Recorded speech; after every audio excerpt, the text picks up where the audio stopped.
Madame, Monsieur, Yorana et bienvenue dans votre journal sur TNTV. Très heureuse de vous retrouver en ce vendredi 6 mars au sommaire de ce soir. Drame à la Marina Teina, un homme a perdu la vie après un début d'incendie dans son bateau hier soir. Les secours sont rapidement intervenus mais le propriétaire n'a pas survécu. Une enquête a été ouverte pour comprendre les circonstances de l'incendie. À Haïti, la vigilance reste de mise depuis le drame de novembre. Un nouvel éboulement s'est produit hier dans le quartier de Tehonou, ravivant l'inquiétude des habitants. Les fortes pluies fragilisent toujours la montagne, la zone reste évacuée. Les agriculteurs tirent la sonnette d'alarme. Le projet de nouvelle loi sur les pesticides suscite de vives inquiétudes dans la profession. Entre encadrement de ces produits et contraintes pour les exploitations, le texte fait débat. Pour faire le point, nous recevons ce soir sur notre plateau Kalani Texera, vice-président par intérim du syndicat des agriculteurs de Polynésie.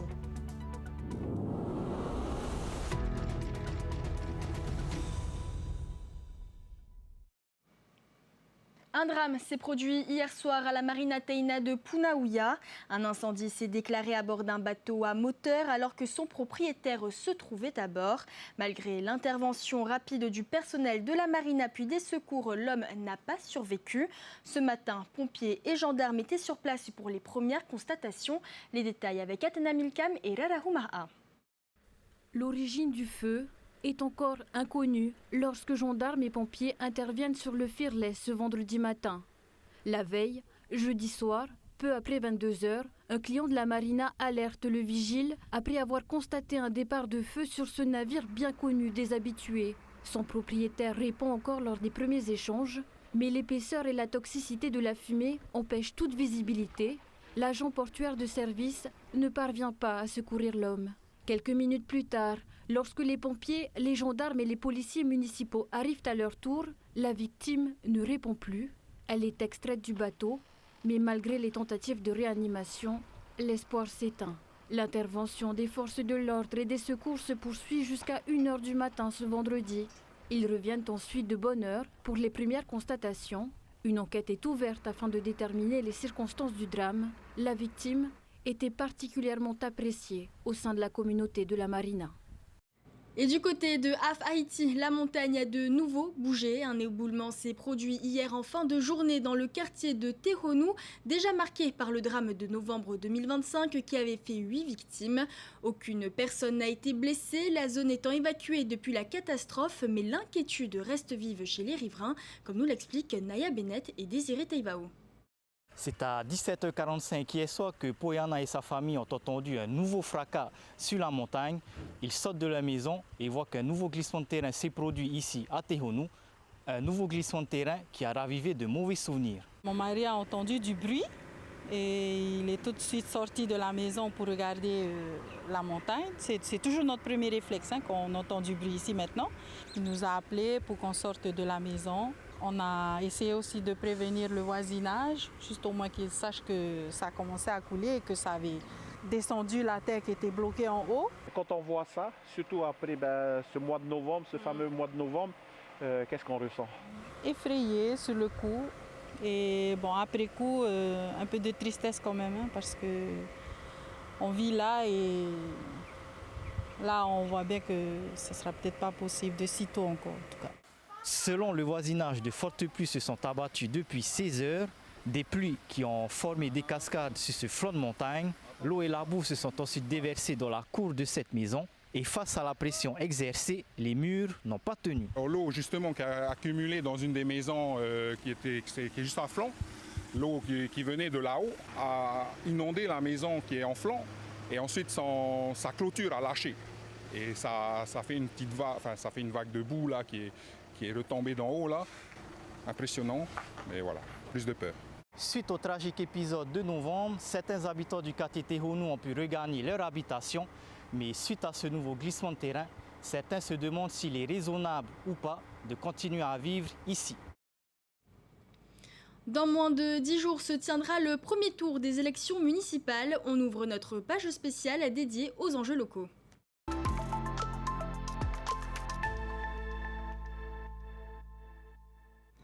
À Tevayuta, la campagne se joue sur fond de rivalité familiale et politique. Dans cette commune qui rassemble Mataya et Papeari depuis 54 ans, 3 listes briguent la mairie.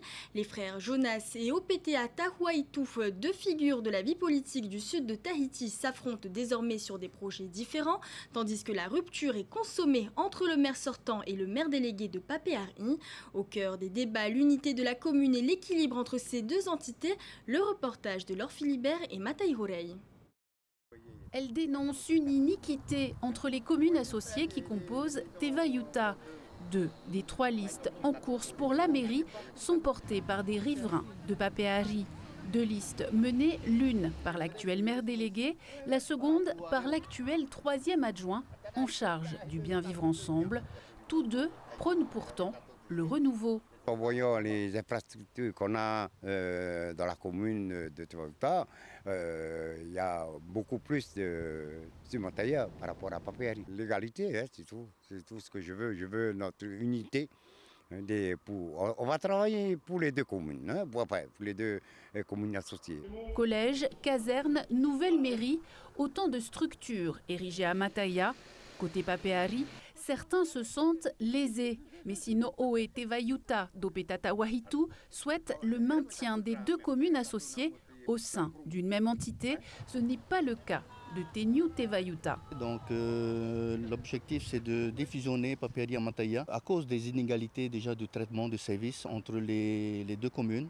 La chose c'est que nous voulons une certaine équité entre les 2 communes et que les temps que cela cesse, et c'est pour ça que je remercie Mataya, mon équipe de Mataya, de s'engager également dans la même politique que nous. Et ils sont tout à fait d'accord et ils apprécient beaucoup notre politique à nous. Ce n'est pas la fin de Teva, c'est la fin de Mataya et de Papeari Tevayuta, uniquement. Nous sommes des Teva et les Teva doivent rester unis. Mataya, Papeari, Papeari, Mataya, c'est une pirogue double, c'est un Tawati qui doit avancer ensemble. Demain, nous souhaitons plutôt regarder dans la direction de Afahiti, regarder la tête du poisson, comme on dit, le poisson Tahiti qui avance dans la direction de Tautira. Sondage des doléances des administrés, réunions publiques et meetings rythment les derniers jours de cette campagne. À Tehoro, l'équipe sortante explique ses projets pour la prochaine mandature à un public venu nombreux. Tuiaouia Tevayuta compte de nouvelles recrues et 8 élus de l'équipe actuelle, parmi lesquels le Métois Jonas Tahuaitouf, frère d'Opeta. La première ambition, c'est de consolider nos familles dans leur vie quotidienne. La vie familiale, c'est aussi la réussite de la génération de demain. Pratiquement tous les touristes qui viendront en Polynésie viendront voir le musée Gauguin, donc il faut s'adapter à cette nouvelle présence du projet Gauguin. Nous avons le projet Tetun 1 pour le rayonnement culturel, pour le développement. Tevayuta, terre des sources, abrite le seul lac de Polynésie et pas moins d'une quinzaine de rivières et ruisseaux. Les administrés ne manquent pas d'eau, mais l'opposition déplore des carences en matière d'aménagement dans les quartiers pour la canaliser lors des grosses pluies. Sur toutes les attentes de la population par rapport aux inondations et tout ça, ça fait des années que la population attend des améliorations. Nous sommes contents d'avoir beaucoup d'eau à Tevayuta, mais de temps en temps ça nous embête parce que nous n'avons pas bien aménagé nos quartiers. Et donc cela passe aussi par la concertation familiale. Papeari compte désormais davantage d'habitants que Mataya, 5446 contre 5391, mais c'est cette dernière qui enregistre le plus d'électeurs. À Aroué, il veut insuffler un nouveau souffle à la commune. À 44 ans, Aritaya Taupua, entrepreneur dans l'audiovisuel, se lance dans la course au municipal avec la liste Tamarii Fetia Api à Hereia Aroué. Soutenu par Nicole Sanker, il mise sur l'emploi des jeunes et le développement économique pour transformer la commune. On l'écoute au micro de Nicolas Pérez. Quand tu traverses la commune de Aroué, tu as l'impression que tout va bien, mais quand tu commences à entrer dans les quartiers, c'est là que tu vois que les promesses n'ont pas été tenues. Il y a cette zone économique qui est sur les 3 hectares des terrains militaires qui ont été rétrocédés à la commune. C'est assez grand, avec des salles de formation pour former justement nos jeunes à ces métiers qui seront installés là, parce qu'on en a besoin. 33 ans, Tapuari Barbos s'est officiellement lancé dans la course à la mairie avec sa liste Aroué Yarama. Ce militant du Hamoutahira veut redynamiser une commune qu'il juge aujourd'hui stagnante avec plusieurs projets autour des infrastructures, de la jeunesse et du développement économique. On l'écoute au micro de Yann Roy. Tout ce secteur qui sera pour le développement, pour la pêche, pour l'agriculture, sera en fait un poumon qui fera vivre la commune sur des perspectives plus durables. Mais pas que, il y a aussi d'autres sites remarquables comme le site du Tahara, avec la construction de projets touristiques, culturels. Et donc ça va générer de l'emploi pour la commune. Et ce soir, nos journalistes Thierry Pahouiri et Mike Léral animeront le débat des municipales consacré à la commune de Papeete. Une élection qui s'annonce très ouverte. Mike, vous êtes déjà sur le plateau. Quels sont les thèmes que vous avez choisis ?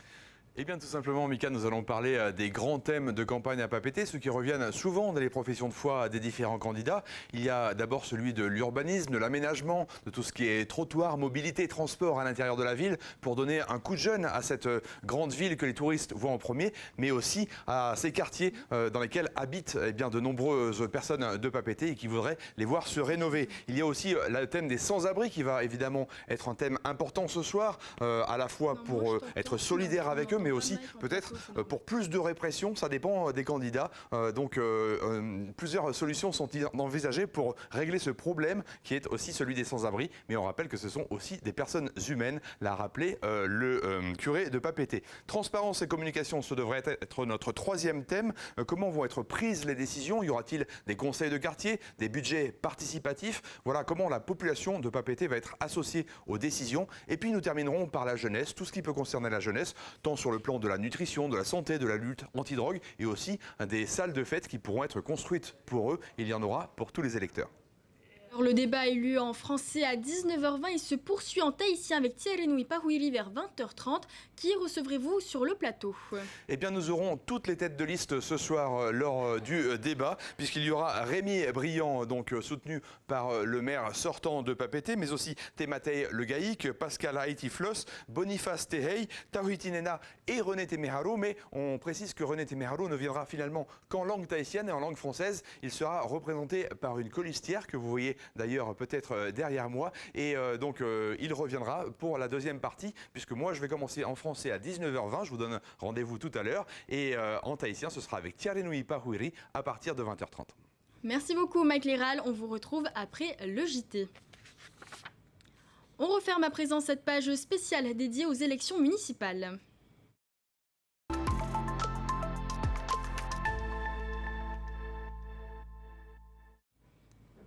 Dans l'actualité également, ce projet de loi sur les pesticides suscite l'inquiétude dans le monde agricole. Alors que le texte a été transmis à l'Assemblée de Polynésie, des agriculteurs se sont réunis aujourd'hui pour dénoncer des contraintes qu'ils jugent trop lourdes. Certains redoutent des conséquences directes sur leurs exploitations et sur la production locale. Les précisions avec Léa Gugelman. Ce sont des agriculteurs inquiets qui se sont réunis aujourd'hui. En cause, la nouvelle loi du pays sur les pesticides, actuellement examinée à l'Assemblée de Polynésie. Le texte vise à mieux encadrer la commercialisation, le stockage, la fabrication et l'utilisation de ces produits sur le territoire. Il prévoit notamment un système d'agrément, de certification et de formation obligatoire, assorti de sanctions pénales en cas de non-respect. Des contraintes jugées trop lourdes pour les agriculteurs qui déplorent ne pas avoir été consultés dans la conception de cette loi. On n'a pas pris en compte en fait notre point de vue à nous, agriculteurs, applicateurs et aussi producteurs. On ne se sent pas en fait soutenus aussi par rapport à l'agriculture et notre secteur. Les effets réels, c'est bien une baisse de production, mais ce n'est pas que de mon côté. Ce sera vraiment tout le secteur agricole qui va être impacté par cette loi. Dans un secteur sous tension, les agriculteurs redoutent un impact direct sur la production locale. Selon eux, ces nouvelles obligations pourraient accentuer la baisse des rendements et fragiliser les petites exploitations. Ils craignent également que les produits importés, soumis à d'autres réglementations, deviennent encore plus compétitifs sur le marché local. Si on arrive à importer des produits dont les produits des pesticides sont interdits sur le territoire, nous ne comprenons pas pourquoi ils sont importés. Si nous ne sommes pas écoutés, l'agriculture polynésienne va tuer l'agriculteur. Parce qu'aujourd'hui, l'agriculteur a besoin de cet outil. C'est son outil de travail. Sans cet outil de travail-là, nous ne pouvons pas approvisionner tout le marché polynésien. Pour ces professionnels, l'enjeu dépasse la seule question des pesticides. C'est l'avenir de l'agriculture locale qui se joue dans un contexte où la production polynésienne reste déjà fragile face aux importations. En plateau, avec nous ce soir, Kalani Texera, vice-président par intérim syndicat des agriculteurs de Polynésie, Yorana. Bonsoir. Alors tout d'abord, Kalani, le gouvernement prépare donc un projet de loi visant à encadrer plus strictement l'utilisation des pesticides, on vient de le voir, avec notamment une formation obligatoire et un meilleur suivi des produits utilisés sur le territoire. Vous êtes contre ce projet de loi ? Effectivement, c'est un vœu pieux qu'on a voulu mettre en place cette loi de pays. Mais on a constaté au niveau du syndicat qu'il y a plusieurs failles et plusieurs conséquences qui sont néfastes pour et mettra en péril les agriculteurs. On peut faire un constat. 92% de la production locale qui est vitale elle est normalement utilisée pour l'autosuffisance alimentaire. Mais aujourd'hui, elle pourrait avoir un effet pervers si on met en application la loi de pays. Je m'explique.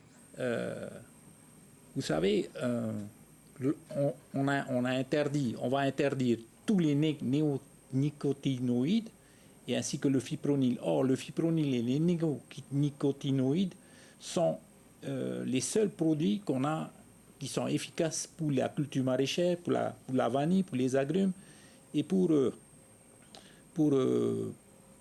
d'autres produits divers. Mais justement, est-ce que les agriculteurs disposent aujourd'hui de solutions alternatives suffisantes pour protéger leur culture ? Effectivement, quels sont les produits alternatifs ? Ben, pour l'instant, il n'y en a pas. Alors, un effet pervers qui a été il n'y a pas 2 semaines, on a libéré totalement l'importation. Or, se trouve aberrant, parce que libérer l'importation totalement, ce n'est pas de l'ordre du ministre. L'objectif principal du ministre, c'est d'inverser la balance commerciale. Et inverser la balance commerciale, ça veut dire quoi ? Ça veut dire qu'on produit localement et on ferme le quota d'importation. D'une autre manière, on est en train de contraindre les agriculteurs ici à vouloir interdire tous les produits qu'ils peuvent utiliser. Mais par contre, si on veut importer des produits, on ne regarde pas ce que les agriculteurs, que ce soit en Nouvelle-Zélande, que ce soit en Australie, que ce soit en Amérique, ils utilisent toujours les mêmes produits. Mais alors justement, en parlant de cette filière, donc selon vous, les plus fragilisés seraient à court terme. Qui seraient les plus fragilisés à court terme ? Les petites agricultures. Oui, c'est évident que les agriculteurs. Vous comprenez qu'un agriculteur, il n'a pas le temps de venir vous voir. Il se consacre sa vie à planter, à essayer de produire, malgré toutes les intempéries qu'il subit. Et maintenant, on est en train de vouloir mettre une autre pression sur lui. Je crois que si on continue comme ça, l'agriculture, elle va disparaître, elle va être en faillite. Et pourtant, le gouvernement parle que cette réforme vise à protéger la santé des consommateurs. Est-ce que ce n'est pas votre avis ? Je suis pour la souveraineté alimentaire. C'est la doctrine du parti. Mais je suis contre la libération de l'importation à 100%, peut-être à 200%. Mais quand on parle de la santé des agriculteurs, ça concerne donc la santé des consommateurs, mais également la santé il faut bien comprendre des consommateurs. Il faut bien comprendre que les pesticides, ils regroupent 75% des biopesticides. Ça veut dire quoi ? Les biopesticides, ce sont les anti-moustiques, les cafards, les mouches, avec des aérosols qui sont vendus dans les grandes distributions. Aujourd'hui, la seule société qui est agréée en termes d'ICPE, c'est Technival. Mais Technival a subi un incendie assez important. Alors il faut remettre aux normes toute la structure et ça prendra du temps. Et pendant ce temps-là, il n'y a aucune structure qui peut récupérer nos biopesticides. Vous vous rendez compte que dans la loi de pays, si on jette ne serait-ce que des emballages périmés dans la poubelle et qu'un inspecteur du phytosanitaire, il vienne et il pénalise. Vous vous rendez compte que ça peut aller jusqu'à 35 millions? C'est aberrant. Merci beaucoup, Kalani Texera, d'avoir accepté notre invitation. Je vous en prie. C'est la fin de ce journal. Merci de l'avoir suivi. Retrouvez tout de suite votre magazine Ta'atatumu. À 19h20, votre débat du premier tour des municipales. Mike Leral et Thierry Parouiri Philippon donneront la parole aux candidats de la mairie de Papeete. Un peu plus tard, votre émission débrief. Puis en fin de soirée, Danse avec les stars. Je vous souhaite une excellente soirée sur TNTV et vous retrouve demain dès 18h30 pour faire le point sur l'actualité locale. Retrouvez ce journal en replay sur notre site internet et notre application mobile TNTV.